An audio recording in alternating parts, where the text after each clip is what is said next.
朋友们，我是纳瓦尔。今天，我想带你们潜入一个或许被过度谈论，却极少被真正触及本质的主题——爱自己。在这个时代，我们听到过太多关于爱自己的陈词滥调，它被包装成一种消费主义的糖衣炮弹，被简化为泡个热水澡、买一个昂贵的包，或者在社交媒体上发一张精修的自拍并配上做自己的标签。但这不仅不是爱自己，甚至可能是某种形式的自我麻醉。如果你曾感到被外界的标准撕扯，感到一种深层的无法名状的焦虑，或者你发现自己总是陷入自我怀疑的泥沼，那么请停下来，把接下来这段时间留给我，也留给你自己。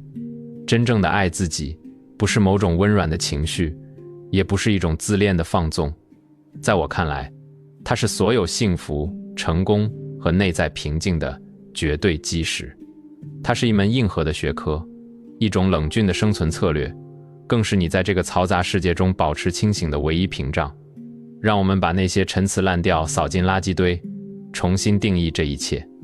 园丁与荒原，责任的主体性。首先，我们需要达成一个残酷的共识：没有任何人会像你爱自己那样爱你。这是一个事实，也是一种解放。你的父母、伴侣、朋友，他们有自己的生活脚本，有自己的恐惧和欲望。在这个世界上，你是唯一一个必须24小时、全年无休的与你自己相处的人。你是你这辈子唯一的终身伴侣。既然如此，你如何对待这个终身伴侣？很多人把自己当作一个等待被取悦的客人，或者是生活的受害者。他们等待世界给他们糖果，一旦世界给的是耳光，他们就陷入自怜。这不是自爱，这是把自己当成了巨婴。真正的爱自己，是将自己视为一个需要被塑造、被珍惜、被严格管理的责任主体。想象一下，你不仅仅是这具身体的居住者，你是这座花园的园丁。如果你接手了一座荒废的花园，你会怎么做？你会看着满地的杂草说：这也是花园的一部分，我要接纳它，然后躺在杂草上睡觉吗？不，那是懒惰，那是对花园的亵渎。一个真正爱惜花园的园丁会观察土质，会毫不留情地拔除杂草，会精心挑选适合这片土壤的种子，会耐心地浇水施肥，更会在必要时冷酷地修剪掉那些病变的枯萎的枝条。哪怕修剪的过程看起来很残忍，这个过程需要什么？需要纪律，需要判断力，需要极度长远的眼光。所以，爱自己的核心不是放纵，而是自我养育。你是你自己的父母，你是你自己的教练，你是你自己的建筑师。你必须站在一个更高的维度，去审视那个在现实中挣扎的小我，并告诉他，为了你的长远利益，我们现在必须做一些困难的事情。这是我们一切讨论的起点，成为自己人生的建造者，而不是一个挑剔的租客。真相的重量，毫无保留地拥抱现实。那么，建造的第一块砖石是什么？是真相。我见过太多人不爱自己，根本原因在于他们无法面对真实的自己。他们的脑海里居住着一个完美的幻象，一个更聪明、更富有、更自律、更受人喜爱的自己。然后他们拿着这把完美的尺子，每天在心里抽打现实中那个并不完美的自己。我为什么这么懒？我为什么不能像那个人一样成功？我为什么会有这么阴暗的嫉妒心？这种自我攻击是痛苦的永动机。你在和一个不存在的幻影作战，而那个幻影是无敌的，因为它是你想象出来的真正的爱自己，始于一种科学家的精神。当你走进实验室，看到显微镜下的细菌或者某种化学反应，你不会对它进行道德评判。你不会说，这个细菌太坏了，它怎么能长成这样？你会说，原来它的结构是这样的，原来它在某种温度下会这样反应。你必须学会这样看自己，客观的、不带评判的看待自己的一切。你的欲望，那些让你羞耻的念头，你的恐惧，那些让你退缩的瞬间，你的平庸，你在某些领域毫无天赋的事实，以及你童年的创伤，你现在的困顿，这一切就是现实。纳瓦尔的哲学里最重要的一条就是，如果你与现实对抗，现实总是会赢。如果你不能坦诚地面对自己的全部，你就永远在流沙上盖楼。爱自己意味着你要看着镜子里的那个人，看着他非他所有的瑕疵和伤疤，深吸一口气说，这就是我，这就是我此刻的全部起点。我知道我很烂，但我接受这个烂摊子，因为只有承认了这一点，我才能开始打扫。这不仅仅是心理安慰，这是极度的实用主义。你无法改变你不承认存在的东西。当你不再把能量消耗在掩盖、否认和自我攻击上时，你庞大的能量就被释放出来了。你终于可以开始问那个建设性的问题。好了，现状就是这样，接下来我们该怎么办？不要从幻想的悬崖跳下，要从现实的地面起飞。身体，你灵魂的圣殿与唯一的资产。当我们站在现实的地面上，我们首先拥有的，也是唯一真正拥有的资产，是什么？是你的身心。这听起来太基础了，以至于在这个崇尚脑力劳动的时代，它是最容易被精英们忽视的。我们把身体当作一辆出租车，哪怕引擎在冒烟，轮胎在漏气，只要能把我们的头脑载到下一个会议室，我们就觉得没问题。这是对生命最大的傲慢。你的身体不仅仅是载体，它就是你本身。你的情绪，你的思维清晰度，你的意志力，全部构建在你的生物化学基础之上。一个发炎的身体不可能产生平静的头脑，一个缺乏睡眠的大脑不可能做出睿智的决策，一个被垃圾食品塞满的消化系统不可能让你感到轻盈和自信。我对自己有一个非常严苛的原则，任何阻碍我健康、清醒思考的东西，我都不吃、不喝、不摄入。这看起来像是一种苦行，但对我来说，这是最高级的享乐，因为没有任何一种食物的味道能比得上早晨醒来时那种精力充沛、头脑像激光一样锋利的感觉。那种感觉叫做活着，而那种昏沉、臃肿、疲惫的感觉，其实是一种慢性的死亡。爱自己，就是把身体健康视为至高无上的优先级。这意味着在某些时候，你要对社交说不，因为你需要睡觉；你要对美味的糖分说不，因为你知道血糖波动会摧毁你的情绪稳定性；你要逼迫自己去运动，不是为了练出腹肌给别人看，而是为了让你的心脏强有力的泵血，把氧气输送到你的大脑。当你开始像对待一匹价值连城的赛马一样对待自己的身体，给它最好的饲料、最充足的休息、最科学的训练，你会发现，你的自信不再需要通过心理暗示来获得，它是生理层面的自然涌现。你尊重自己，因为你的身体值得尊重，这才是自爱的物理基础。没有这个基础，所有的精神追求都是空中楼阁。精神的饮食，守护大脑的输入。如果你已经开始照顾你的身体，那么接下来我们要谈谈你的大脑。在这个信息爆炸的时代，你的大脑正面临着前所未有的围攻。你的大脑是一个容器，或者更准确地说，是一个处理信息的机器。Input equals output， 输入等于输出。如果你往这个机器里填满垃圾，它吐出来的必然是焦虑、愤怒和平庸。看看大多数人的生活吧。早晨睁开眼，第一件事是刷社交媒体。他们在看什么？精心编排的炫耀，引发嫉妒；断章取义的新闻，引发愤怒；毫无营养的短视频，消耗注意力。他们的大脑被塞满了别人的生活、别人的观点、别人的戏剧性冲突。然后他们问我，纳瓦尔，为什么我感到内心无法平静？为什么我感到不快乐？因为你正在喂给你的大脑某种精神毒药。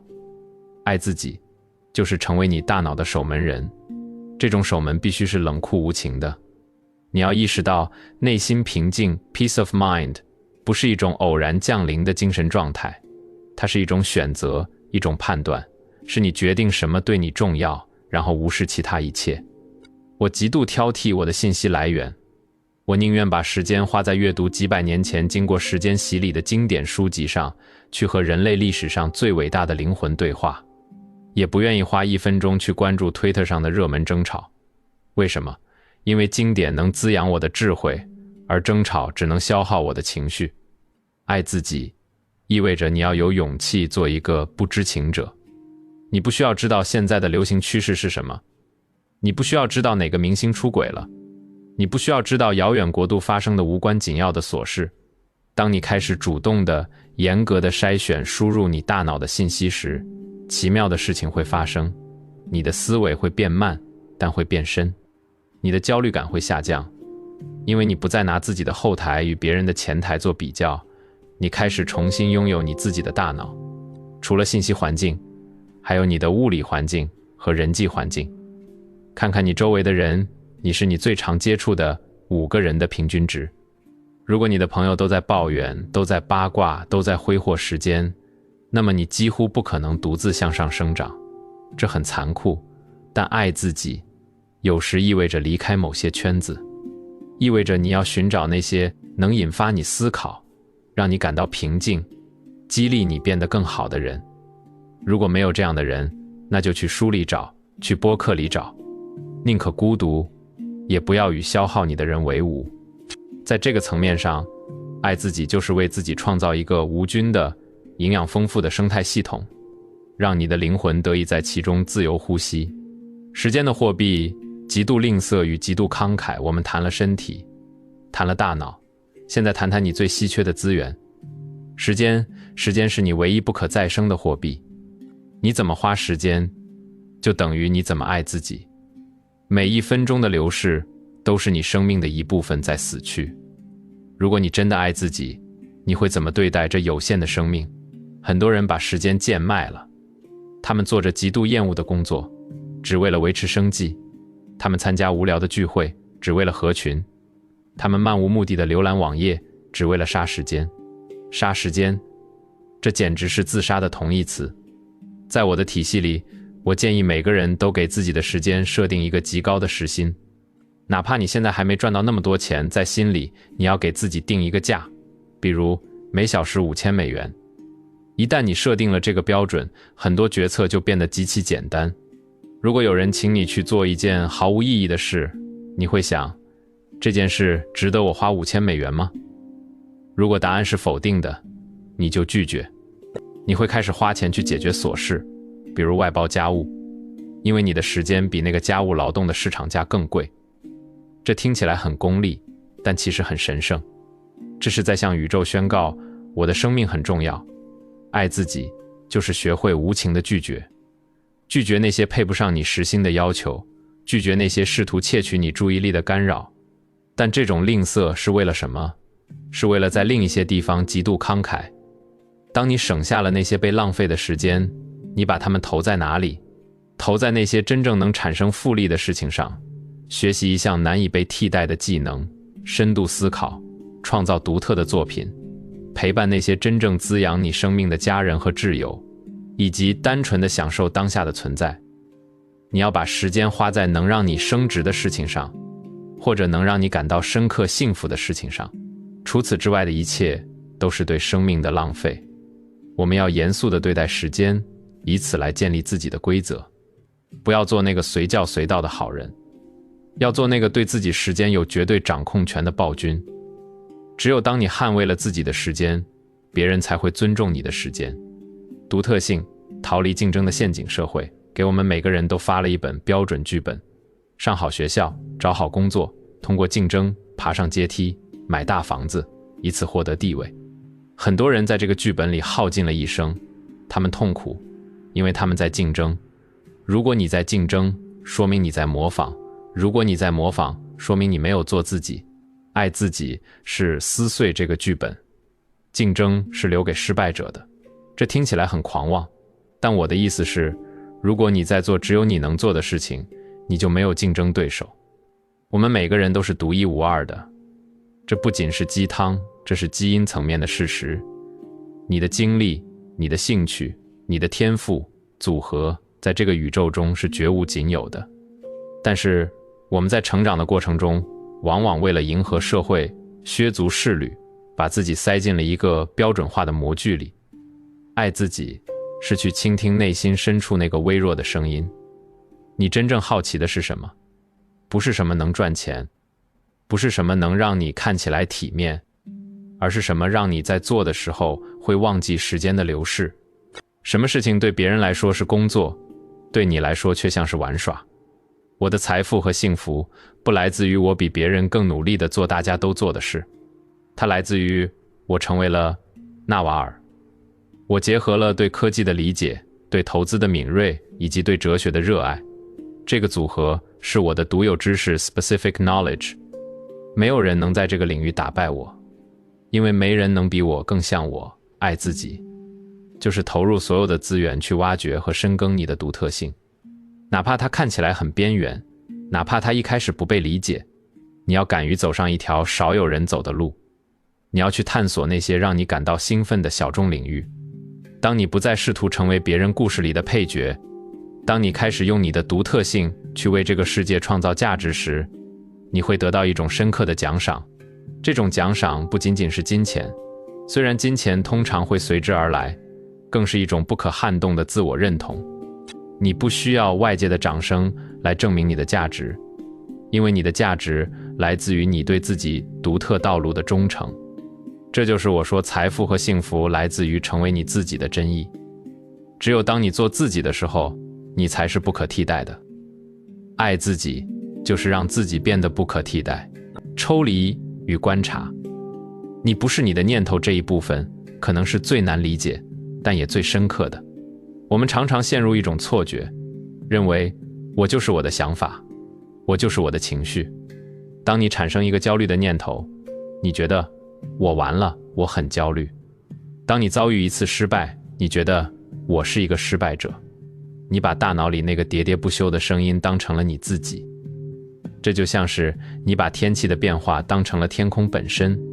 云会来，云会走，暴雨会落下，但天空始终在那里，湛蓝广阔，未曾改变。爱自己是学会做那片天空，而不是那些云。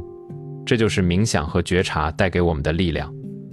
你需要练习一种观察者的视角。当愤怒升起时，不要跳进去变成愤怒，试着后退一步，说：哦，看，我的大脑里产生了一股愤怒的情绪，很有趣，我的身体正在发热，我的心跳在加速。当你能这样描述它时，你就已经和它分离了。你不再是愤怒本身，你是那个觉察到愤怒的存在。这种分离是最高形式的自爱慈悲。为什么？因为这意味着你不再因为一时会有消极的想法而审判自己，你不再因为会有阴暗的情绪而觉得自己是个坏人。你知道那些只是生物电流，只是过去经历的回声，它们会流经你，但它们不能定义你。这会给你带来巨大的自由。你不再紧紧抓住每一个念头不放，你可以看着负面情绪来临，向它点头致意，然后看着它离开，而不必被它卷走。这需要练习，但这值得。因为当你不再是情绪的奴隶，你才能成为自己心灵的主人。爱自己就是给自己的内心一个宽阔的空间，允许一切天气发生，但保持天空的宁静。金钱与自由，为自己赎身，让我们谈谈钱。在关于爱的讨论中，谈钱似乎很俗气，但纳瓦尔从不避讳谈钱。为什么？因为经济压力是吞噬自我尊重和内心平静的巨兽。如果你每天都要为了生存而焦虑，如果你必须为了付房租而忍受一个辱骂你的老板，你很难真正的爱自己。你的尊严会被生存本能碾压。所以爱自己在世俗层面表现为在财务上对自己负责，但这绝不是鼓励你去追求奢侈品，去买豪宅跑车，那是为了给别人看。爱自己是追求自由。我追求财富不是为了买法拉利，而是为了拥有拒绝的权利，为了在早晨醒来时说，今天我想做什么就做什么，为了不被迫和我不喜欢的人打交道。这种自由是无价的。为了达到这种状态，你需要培养那些不能被外包或自动化的技能，回到我们说的独特性。你需要去拥有资产，不管是企业的股权代码，还是媒体内容。你需要让你的财富在你睡觉的时候也能增长。不要为了消费而赚钱，要为了自由而赚钱，建立起 fuck you money 的储备。当你拥有了这笔钱，当你知道即使明天失业，你也依然能体面的生活时，你的心态会发生质的变化。你在谈判桌上会更有底气，你在人际关系中会更加真实，你会因为自己的能力而尊重自己。这种自尊不是建立在虚幻的口号上，而是建立在你对现实世界的掌控力上。这是一种成年人的坚实的自爱，终极的责任，原谅过去，接管未来。最后，我想谈谈时间轴上的2个方向，过去和未来。很多人不爱自己，是因为他们背负着沉重的过去。每一个错误的决定，每一次尴尬的失败，每一段被伤害的经历，都像石头一样压在背上。他们不断地回放那些片段，并在心里一遍遍地审判当时的自己。如果当时我没那么做就好了。朋友，爱自己意味着彻底的止损。你要明白，过去的已经发生，它在物理层面上已经凝固，无法改变。你可以从中提取教训，但不必永远住在那里。试着把过去的那个自己看作是一个完全不同的人，那个更年轻、更无知，在当时的信息和情绪条件下只能做出那样选择的他非他。原谅他，真的原谅他。他当时尽力了，用现在的智慧去审判过去的自己是不公平的。放下那个包袱，轻轻地把它放在路边，然后转身面向未来。这里有一个更重要的概念，彻底停止抱怨。抱怨是这个世界上最无能的表现。当你抱怨时，你在告诉世界，我是受害者，我没有力量，我的不幸是别人造成的。爱自己的人绝不做一个受害者。不管现在的处境多么糟糕，不管是不是你的错，从这一刻起，它是你的责任。现状如此，这很糟糕。但是，从现在开始，我能做什么来改变它？这种100%的责任感，听起来很沉重，但实际上它是力量的源泉。因为如果你认为问题是别人造成的，那你就必须等待别人来解决，你就把命运的钥匙交给了别人。但如果你认为这是你的责任，你就拿回了主动权。爱自己，就是相信自己是人生的作者，而不是一个无奈的读者。你手里握着笔，下一章怎么写，完全取决于你。结语：向内求索，向外溢出。当我们把这一块块拼图拼凑起来，拥抱现实，爱护身体，筛选输入，捍卫时间，深耕独特性，抽离观察，财务负责，承担责任，你会发现，这构成了一个强大的系统。这种爱自己不是自私，恰恰相反，它是你能够爱别人的前提。你无法给予别人你自己都没有的东西。如果你内心匮乏，充满了不安全感和自我厌恶，你对他人的爱就会变成索取。你会控制，你会嫉妒，你会依赖他人的认可来填补自己的黑洞。那是交易，不是爱。只有当你把自己这座花园打理得生机勃勃，当你的杯子里的水满溢出来时，你对他人的爱才是纯粹的、慷慨的、不求回报的。你会成为一个边界清晰、能量稳定、散发着光芒的人。你会自然而然地吸引那些同样频率的人。所以，朋友们，学会爱自己，不是一个温馨的周末午后的消遣，它是一个持续一生的严肃的工程项目。它是最值得你投入的创业项目。它不总是舒服的，有时它意味着做出艰难的选择，在寒冷的早晨爬起来锻炼，拒绝一个充满诱惑但有害的暧昧，离开一份安稳但吞噬灵魂的工作，直面内心深处最丑陋的真相。但正是这些艰难的选择，在雕塑着你应得的尊严和力量。现在，我邀请你将这个视角带入你的生活。不要试图一下子改变所有，从今天开始，从一个小决定开始，也许是今晚早睡半小时，也许是哪怕只有10分钟，放下手机，读几页书，也许是对那个让你感到不舒服的请求说一声不，也许是坐在椅子上，闭上眼，只是观察自己的呼吸。每一个这样微小的捍卫你长期利益的行动，都是在对你的人生投下一张信任票，都是在对你自己说，我看见你了，我尊重你，我爱你，所以我愿意为你承担责任。如果你觉得这些理念对你有触动，或者你希望在未来持续听到这种清醒的声音，请务必点击那个小铃铛图标。这个世界充满了噪音，而我们在这里试图构建一片清醒思考的绿洲。最后，我想听听你们的声音，这是一个双向的交流。在评论区告诉我，听完这些关于爱自己，你首先想要实践的一个具体改变是什么？把它写下来，让它成为一个承诺。你的分享可能会点亮评论区里另一个迷茫灵魂的道路。感谢你的阅读和聆听，我是纳瓦尔，保持清醒，保持建设，我们下次再见。